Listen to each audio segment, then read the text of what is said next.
Welcome to The Explainer. Today, we're diving into a fascinating argument that might just challenge everything you think you know about tithing. The idea is that for generations, we've been missing the point, and the real answer isn't in our modern debates, but hidden in a really ancient pattern. For as long as I can remember, the whole debate about tithing has been kind of stuck between two extremes, right? On one hand, you have this idea that it's a strict, mandatory 10% tax. You have to pay it, or else you're basically under a curse. Then, on the complete other side of the spectrum, you've got the folks who say, nope, that's just an old, obsolete law. It's totally unnecessary for Christians today. But what if the real answer isn't on that map at all? What if both of those positions are starting from the wrong place? That's the really radical idea we're digging into, proposed by the author of our source material, Dr. Alex Kumi.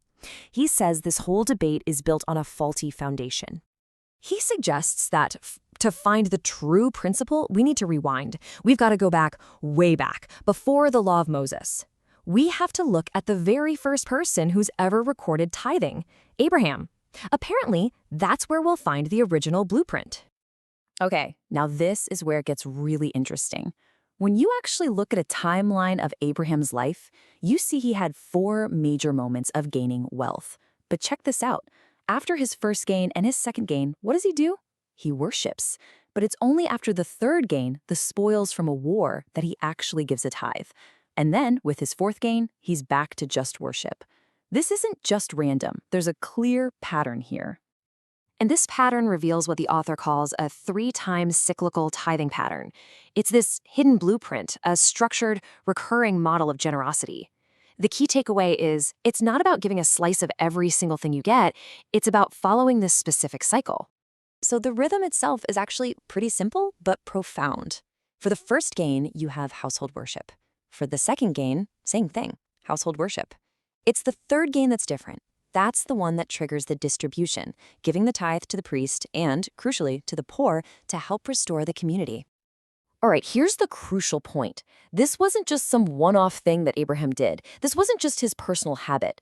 The author argues this exact pattern was later formalized by Moses and literally encoded into the law for the entire nation of Israel. And this table just brilliantly illustrates how consistent this pattern is across different eras. I mean, look at this. You've got Abraham's model, which was based on revelation. The first and second cycles are for a feast of worship. Now look at what Moses did with the law. The first and second years, the tithe was for a feast of worship. See the parallel? Then, for the third cycle, Abraham distributes to the priest and the poor. And under Moses, the third year's tithe is distributed to the Levites and the poor. It suggests this is a timeless divine principle. And under Moses, this third-year tithe, which you can think of as the justice cycle, was explicitly set aside for 5 groups. It was for the priest, the Levites, but also for foreigners, the fatherless, and widows. It was all about taking care of the ministers and the most vulnerable people in society.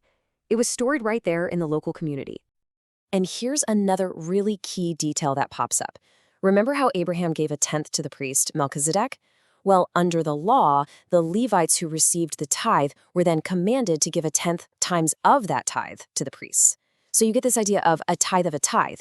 It's a consistent thread running all the way through. Okay, so that's the ancient history. But what does any of this mean for us, right now, today?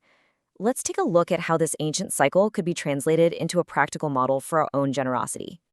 First things first, the model is really clear about who is actually called to do this. According to this principle, the responsibility falls on workers who are earning a taxable income. It's not a burden meant for the poor, the needy, or, say, students who are earning an income yet. That's a huge clarification. And the cycle is proposed to be observed just like it was back then. So when you get your first taxable income, you use the whole tithe, that whole 10%, for a household feast of worship. Your second taxable income, you do the exact same thing again. It's your third taxable income that triggers what's called the storehouse cycle, and that's when the whole tithe gets distributed. And when it comes to distributing that third tithe, it's really specific. As you can see, the breakdown is pretty clear. 90% of it goes directly to helping the poor and the afflicted. The other 10%, there's that tithe of the tithe again, goes to support true, faithful ministers. So when you look at it this way, it completely reframes the entire purpose of tithing. It's no longer just about funding institutions. The focus shifts to something much bigger, something much more foundational: justice. And this really sets up a stark contrast between two competing models. On one side, you have this cyclical tithing, which the author argues is all about restoring families and the poor.